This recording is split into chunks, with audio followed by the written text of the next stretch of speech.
A ešte k tomu je vlastne dosť ovplyvňovaný okolím a aj jeho mienka. Aj keby on zrazu začal takto uvažovať, čo by na to povedal jeho okolie, máte ho čapicami, že ako si vôbec navolil takže on sa aj kvôli tomu, že možno bude menej otvorený takýmto nejakým. Ľudia sa musia sami rozprávať, dajme medzinárodný stačiť, aby prestal vedieť, neviem, či to je horšie skôr. Toto maximálne môžeš povedať, že tu existuje niečo také a už musíš nechať na nich. Ty môžeš pomôcť vlastne tým, že budeš im ukazovať, že správna je tá vedecká metóda. Ja študujem troška anarchizmus, čítam veľa o anarchizme. Anarchizmus je proste žiadny boh, žiadny páni a tak ďalej. Ale ty keď ukážeš, vieš, každý vojak americkej armády, každému vojakovi americkej armády visí medzi tými dvomi plackami ešte kríž. Fakt, každému jednému. Vieš, a ty nepresvedčíš vlastne nástroj moci, ktorý verí v Boha. Aspoň podľa mňa teda, nepresvedčíš ich. A proste toto sú ľudia, ty keď vylezeš do ulic a budeš jednoducho dávať najavo svoj odpor vláde, ja neviem, ešte komu oni pošlú na teba policajtov a armádu. No, veď práve preto hovorím, že vlastne CFDS by nemal byť práve, že až tak zameraný, teda ako... A to celosvetové prebudenie, že? No, nie, myslím, nemalo by... Akože ľudia, ktorí majú tak povedať vymitý mozog, ho budú mať pravdepodobne do konca života. Ja si to nemyslím. Ja si myslím, že vieš, keď ty máš niekoho blízkeho, koho máš rád a vieš, že jednoducho tieto veci zatiaľ ešte nevidí alebo nemá šancu, tak ty ako jeho kamarát môžeš hľadať cestu k nemu a ako by si mu postupne dávkoval tie informácie tak, aby ich len videl. Nemusí zatiaľ nič meniť, len nech to vidí. A keď človek vidí a počuje a začína lepšie vidieť a počuť, tak potom sa začne tým informáciám otvárať a začne rozmýšľať, čo by zmenil. A ty nemusíš urobiť nič, len mu postupne budeš otvárať to okno. Alebo postupne púšťať tie informácie. Vieš to, že keď sa o to niekto pokusí, tak automaticky ho označí povedzme za konšpiračného teoretika. To záleží na tom, akým spôsobom a aké informácie tomu človeku dávkuješ. To je pravda, že museli by sme mať nejaké médium, nejaké vlastné mediálne prostriedky, ktoré by boli zároveň mainstreamovými médiami tolerované, pretože v súčasnosti každá verzia, každé tvrdenie, ktoré sa odlišuje od tej oficiálnej, sa označuje nálepkou za konšpiráciu. A ako na niečo dostane nálepku, že je to konšpiračná teória, je to niečo, čím sa tzv. Seriózni zmýšľajúci ľudia nemajú ani len dôvod sa zaoberať a čo možno, a čo treba, neviem, čo možno a čo treba, automaticky odsúdiť bez hlbšieho zamyslenia sa nad tým. Tak ale skutočne seriózne zmýšľajúci ľudia vedia, že je to blbosť, že niekto niečo automaticky označí za niečo, že tak... To by si sa čudoval. Ale veď o tom to je, že vlastne takisto ako my môžeme vplývať na kamarátov, napríklad ja hľadám spôsob, ako existuje niekoľko neziskových organizácií, rôznych združení, ktoré vlastne v podobnom duchu sa snažia v duchu trvalo udržateľnej spoločnosti a vedomého rozmýšľania vlastne ponúkať tieto informácie smerom von a ja hľadám trebárs platformu s kamarátmi alebo nejaký typ asociácie, kde by sme v podstate združovali všetky tieto združenia a organizácie a jednotlivcov, ktorí to cítia rovnako a hľadajú cestu, ako s týmito informáciami smerom von. Napríklad mne sa veľakrát stáva, že mi zavolá novinár a spýta sa ma, nepoznáš niekoho, kto robí s ekológiou, nepoznáš niekoho, kto robí v permakultúre, tak ja proste vyťahujem telefónne čísla a maily a robím takúto logistiku, ale už je toho naozaj tak veľa, alebo vznikajú nové politické strany založené na úplne niečom inom, čo tu je, ako tie zmeny sú, ako každý tým svojím tempom a je dobré to nejako podchytiť ako niekde, kde by sa tí ľudia mohli stretávať, komunikovať, lebo veľakrát sa stane, že však to som vlastne rozprávala, že poznám novinárov veľmi vzdelaných a otvorených v bulvárnych médiách, ktorým sa vlastne podarí sem tam nejakú informáciu alebo dokonca článok o týchto veciach, až som šokovaná, že v nejakom časopise Star proste si otvoríte a zrazu tam je niečo takéto úplne od veci. Ja viem, že to je idiotský bulvárny časopis, ktoré ja som bola kedy odmietala, ale dnes mám úplne iný názor.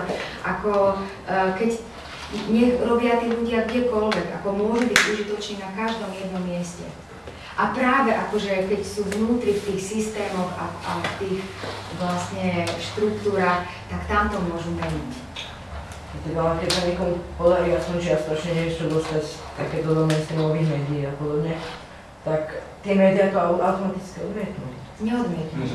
Nie vždy, ako áno, ale už sa to stáva a je to stále častejšie. Ja si pamätám 90. rokov. Koncom 90. rokov sa dostal do STV2, sa mi zdá, vtedy to bolo, film od Noama Chomskyho, slovenský nadabovaný Manufacturing Consent, výroba súhlasu, čo bol vyslovene protimediálny naradený film. A ako naháda sa už na internete samozrejme, ale dostal sa tam nejakou náhodou, ale dostal sa tam... Tak na STVčke bolo aj... Na STVčke bolo aj v správach, že som pozeral potom, lebo som na to našiel link, tiež aj o 11. septembri v správach. Ja, tam je taký redaktor na tom mážu, bohuďo, čo som tam otváral, tak on z každej rožku trošku, teraz sú to Chemtrails, potom sú to Bilderbergovci, potom to je niečo takéto, takže každý deň je Napríklad vzniká nová slovenská internetová televízia, ktorú vytvárajú dvaja veľmi šikovní chalani. Jeden z nich je režisér, ktorý robil aj brutálne komerčné projekty, napriek tomu, že nie je v týchto štruktúrach, ale robí veľmi zaujímavé veci, ktorými vlastne poukazuje cez umenie aj v divadle, aj vlastne v televízii na to, čo sa deje. A vlastne oni treba chcú mať pozitívne správy, že to sú jediní ľudia, ktorých poznám v rámci médií, že ja mu hovorím, že ty ale nevieš, akú úžasnú vec ideš urobiť, no ja viem a ja to nemyslím ako for, ja to myslím ako vážnu vec. Ako majú tam byť všelijaké srandičky, ale viem, že toho človeka poznám 16 rokov, viem, že určite cez nich sa bude dať implantovať veľa zaujímavých vecí postupne. To sa iba rozbieha teraz? Tá televízia, oni už fungujú 2 roky, hľadali investora a neviem čo všetko, ale koncom februára by už ako mali začať. Pozitívne spraviť dobre, keď nejaké lietadlo sa domúčilo. Ja nepozerám kvôli tomu. Nie, že každý deň pristáva 95 000 lietadiel úspešne, to je dobrá správa.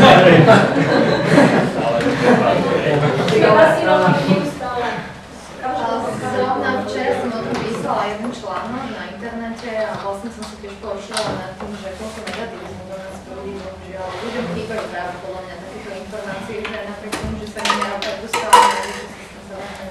Tak a ľudia sa musia báť, tak bičovaní ako musia sa báť, tak nechcem nemôžu byť zvonku. O to ide implantovať strach. Ale na druhej strane, ako ten negativizmus je v svete, ale nehovoria skutočné príčiny týchto zlých. To je to, vieš? A ľudia si to vysvetľujú inak, ako to v skutočnosti je. A realita je tak odlišná od toho, čo je v mainstreame, že ľudia sa rozdávať proste ako fantastické, oni vás označia za konšpirátora a za neviem čo všetko. Práve preto podľa mňa by sa skôr malo ešte viac, ani nie takto, tie mainstreamové médiá síce sú strašne ako populárne a stále častejšie populárny internet, samozrejme. Ale treba podľa mňa ešte, ja viem, ale podľa mňa najdôležitejšie je ešte viac toho dávať na internet. Povedzme, ja neviem, jak dáva napríklad Alex Jones, čo vlastne robí, ja neviem, či každý deň alebo čo, istú vec, že ľudia proste dávajú do, povedzme Google alebo hoci kde, rýchlo v jeden okamih budú vyhľadávať jeden určitý výraz, ale to sa proste postupne môže vyššie, napríklad v priečke najčastejších hľadaní sa dostať a ono sa to bude už ľudia samo ponúkať. Alex Jones si z toho robí jeden veľký biznis práve s tým. To neskôr Alex Jones je kresťan. Neviem. Ale páči samozrejme tá metóda, ten prístup. No hej, ale že aj od nepriateľa sa možno mať. Vy ste kresťan, ale za to, čo robí vlastne, ako podľa mňa. Tým médiám ešte, tie mainstreamové médiá by som nezatracoval. Zase kvôli tomu, že 90% ľudí si zapne o 8 správy a to je jediný prísun informácií pre ňo. On nemá čas si sadnúť počítaču a hľadať si nejaké alternatívne informácie. Ale čas má, ale nechce. Po tom pracovnom dni, teda, keďže musí si aj oddychnúť, to je jeden čas, či pozerám do tej telky alebo si hľadám. Ale je to pohodlnejšie pre mňa.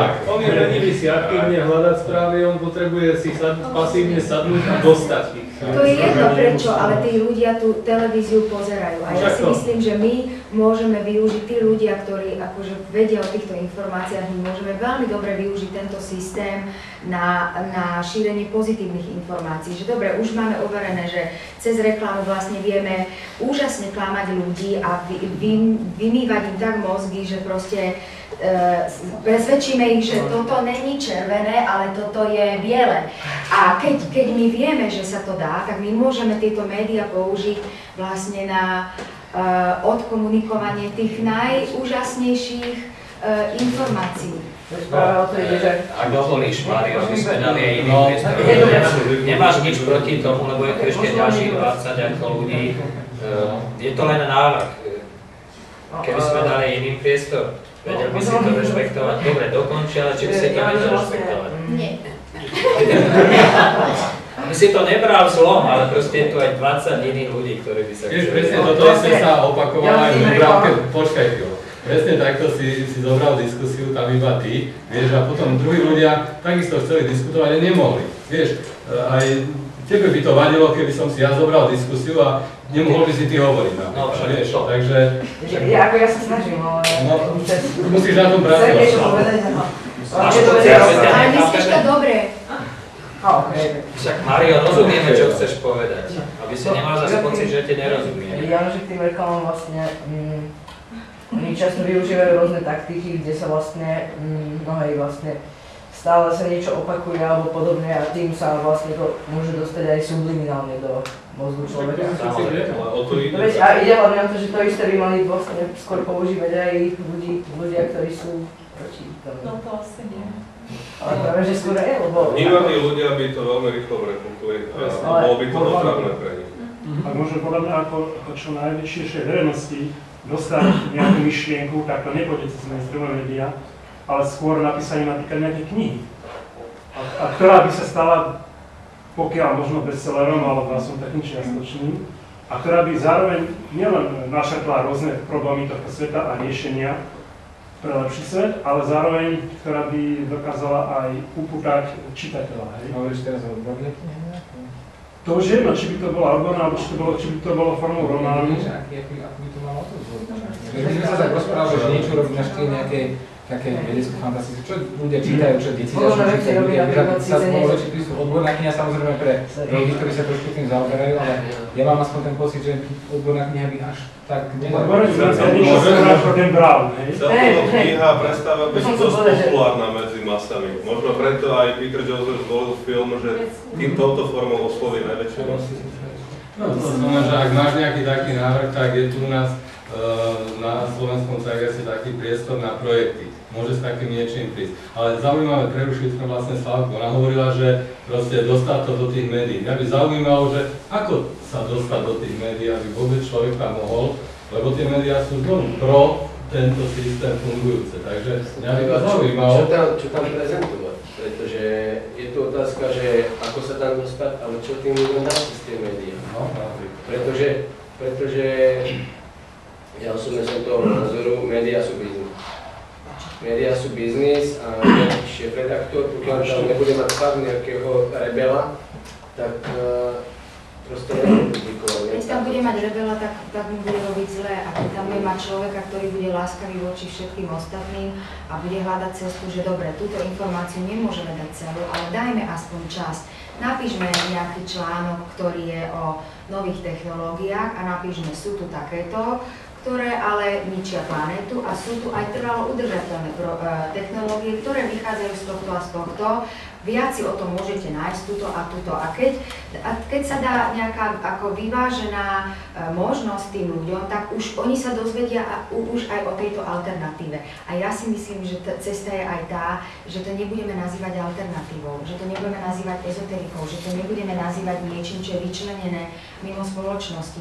Preto sa mi veľmi páčil ten film, lebo tam boli vedci, tam boli psychológovia, tam boli erudovaní ľudia, ktorých